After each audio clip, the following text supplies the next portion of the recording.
Il y a un sujet dont ça fait longtemps qu'on n'a pas parlé, hein. Quand je dis longtemps, ça fait quasiment une semaine. C'est tout simplement France Télévisions, les amis. Eh oui, France Télévisions, et comme vous l'avez vu dans le titre et sur la miniature, eh bien oui, Nagui a répondu aux allégations de Charles Aloncle, et vous allez voir que la réponse qu'il a fait, c'est la réponse typique de quelqu'un qui est vraiment concerné par des déclarations comme ça. Et oui, en gros, Charles Aloncle a bien levé le lapin Nagui, voilà, et je pense qu'il a bien piqué là où ça a fait mal, si bien que Nagui le menace d'un procès. Bref, on va regarder tout ça dans cette nouvelle vidéo sur France TV. Je sais que ça vous avait manqué, ça fait un peu longtemps, hein.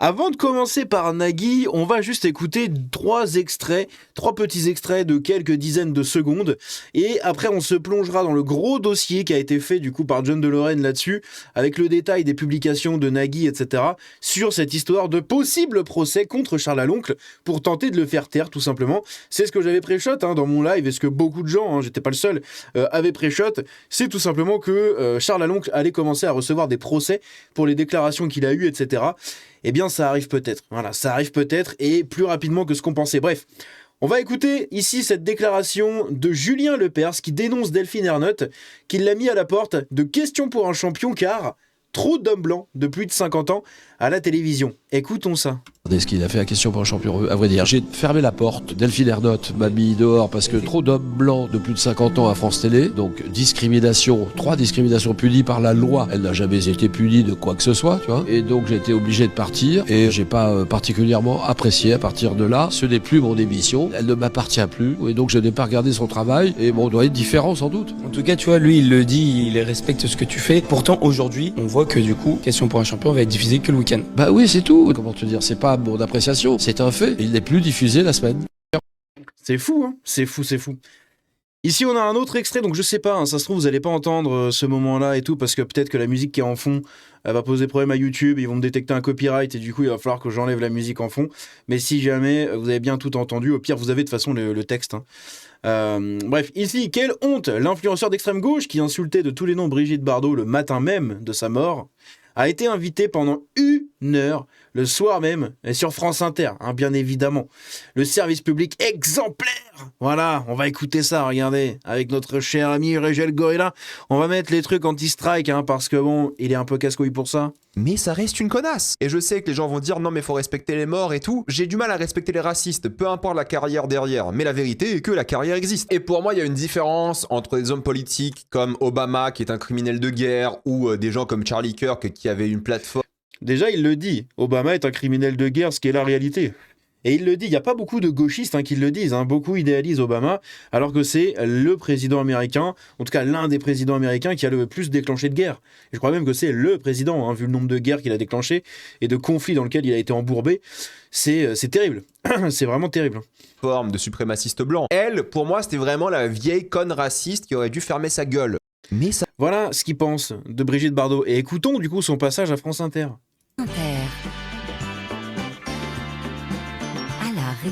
Et le mythique, la star d'internet, Régel Gorilla, comment ça va? Ça va très bien et toi? Bon, je suis très heureux de vous avoir tous les deux, vraiment. C'est fou, c'est fou. Le mec chie à la gueule de Brigitte Bardot toute une journée, etc., en insultant de tous les noms. Et il est invité par notre c'est une connasse. Et je sais que les gens vont dire non. Chut. Et il reste invité du coup, il est invité tout simplement par notre bon service public. C'est terrible. C'est vraiment terrible. Ici donc, on a le sujet du jour. Et oui, Nagui, Naginata. Non pas Naginata, mais Nagui tout court. Nagui, je crois que c'est Nagui femme. Son nom de famille, non, c'est quoi? C'est pas Nagui Nagui Nagui femme, je crois que c'est ça. Ouais, c'est ça. Nagui de son nom complet, Nagui femme. Voilà, 14 novembre 61. Un scorpion, ce qui explique beaucoup de choses, n'est-ce pas? Pour ceux qui croient un peu aux signes astrologiques. Désolé à tous les scorpions, mais vous connaissez. Nagui publie un communiqué après les propos de Charles-Henri Aloncle. Putain, je savais même pas qu'il s'appelait Charles-Henri. Ah ouais, il a vraiment le nom du bon français de France. Incroyable, j'adore les noms composés comme ça. C'est en vrai, quand t'es petit, c'est un peu la honte. Mais quand tu grandis, putain, t'es tellement fier, je pense, d'avoir un prénom comme ça.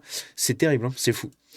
Il se défend donc sur l'argent public, détaille ses activités, insiste sur la rentabilité de ses émissions et met en cause l'usage du mot conditionnel. Et oui, parce que Charles Aloncle avait fait ses déclarations au conditionnel. Il avait dit toutes ses déclarations sur Nagui, je pense que ça se chiffre en centaines de millions d'euros, quasiment 100 millions d'euros, etc. C'était hallucinant la taille du contrat. Et donc, il avait dit je pense. Voilà. Et ça, tout le monde lui était tombé dessus parce que tout le monde avait dit oui, mais alors, tu penses ou c'est la réalité Alors qu'il y avait déjà des articles de Mediapart en 2019-2020, quand Nagui a été renouvelé chez France Télévisions, où justement tout ça était sorti. On en s'était rendu compte qu'en 3-4 ans de contrat, eh bien, il avait brassé 100 millions d'euros de France TV. Donc, les chiffres sont bons. Les chiffres existent.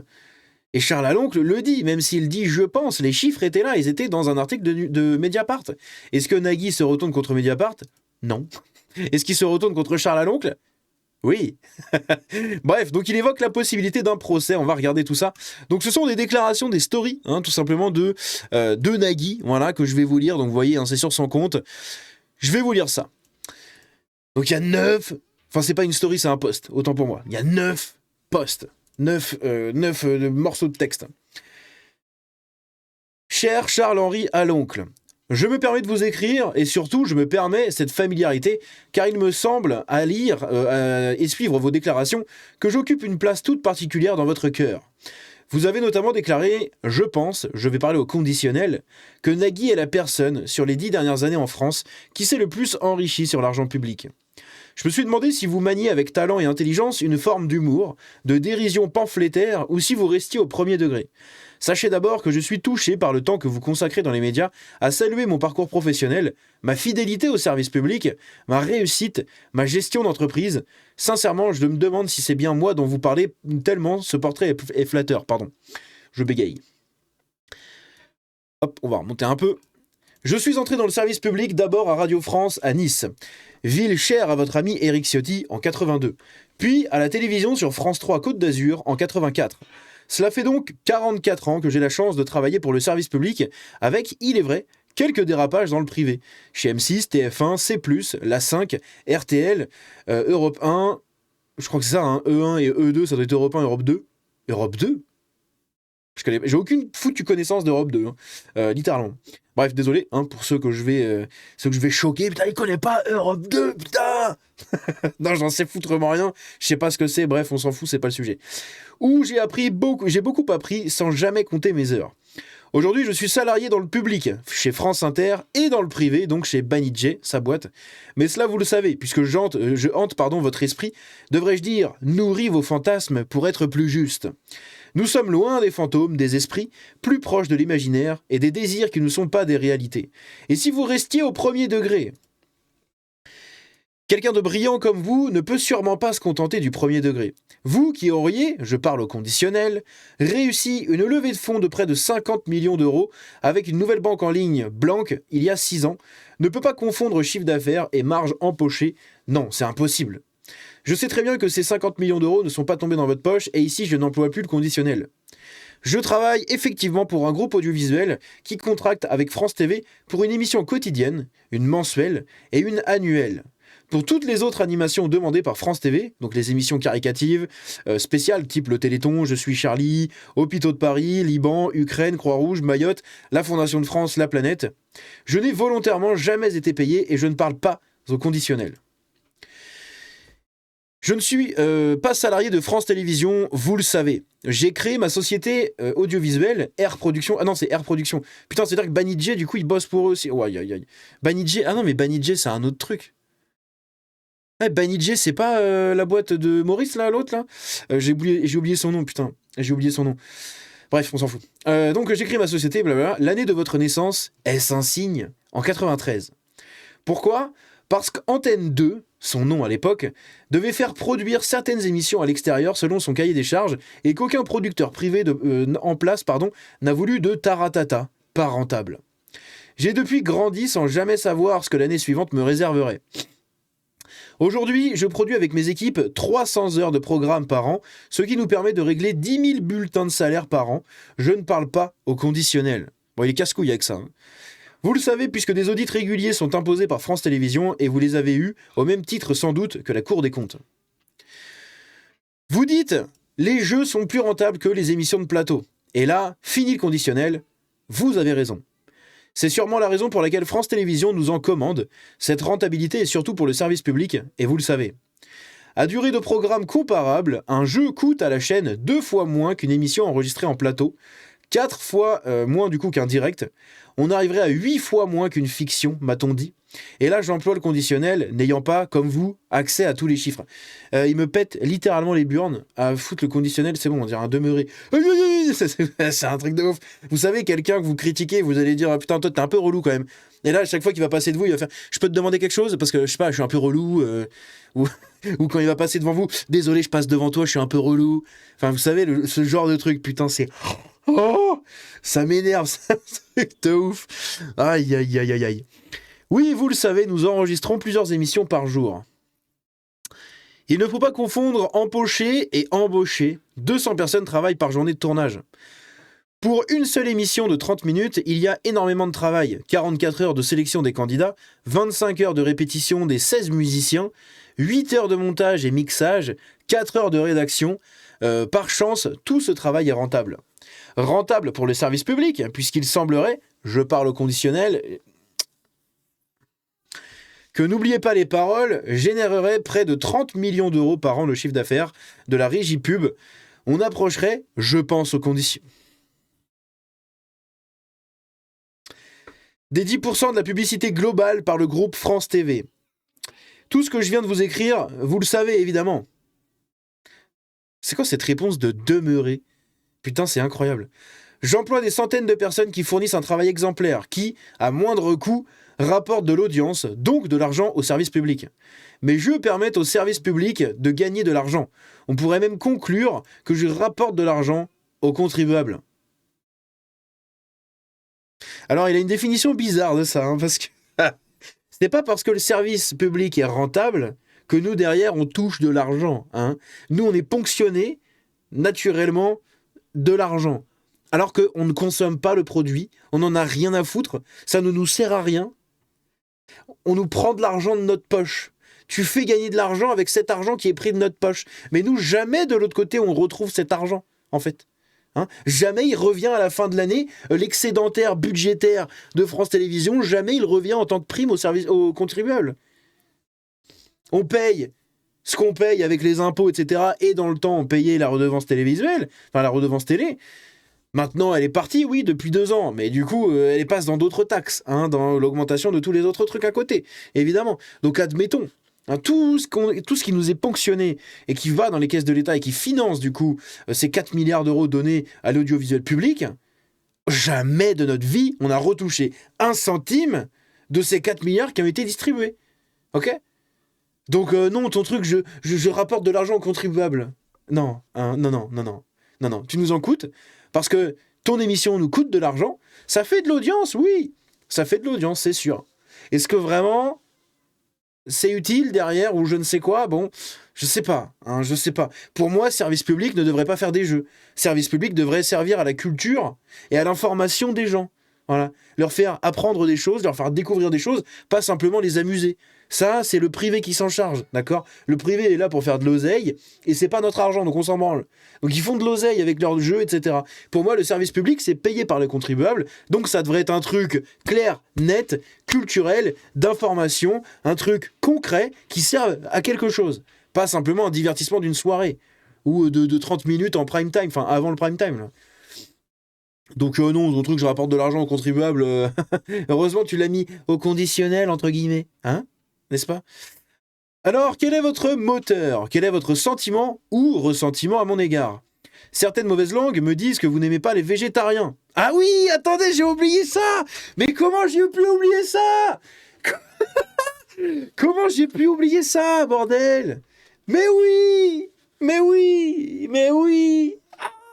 Il nous fait le coup de l'extrême droite et c'est parce que je suis arabe en fait que tu m'aimes pas, Charles-Henri, Charles-Henri, t'es blond, tu m'aimes pas parce que je suis arabe, c'est pour ça. Voilà, il nous fait le coup, j'avais oublié. Ah putain, ça vient de refaire ma soirée, c'est incroyable. Ça vient de refaire ma soirée. Oh la vache. Putain, j'avais oublié ce détail, bordel, hyper important. Mais oui. Donc, je reprends. Écoutez bien. Certaines mauvaises langues me disent que vous n'aimez pas les végétariens. D'autres me disent que ce sont mes origines égyptiennes. Certains auraient même vu que vous administriez au conditionnel un compte Facebook soutien d'une personnalité de l'extrême droite qui publierait tout cela au conditionnel. Des phrases comme, je vais pas dire les mots, je vous laisse les lire, voilà. Insultes que j'ai essuyées dans ma vie. Oui. Vas-y, essuie-moi. C'est incroyable. Mais oui, il nous fait le coup de c'est parce que je suis arabe que tu m'aimes pas, c'est pour ça. Charles-Henri. Putain, j'avais oublié, bordel. Incroyable. Oh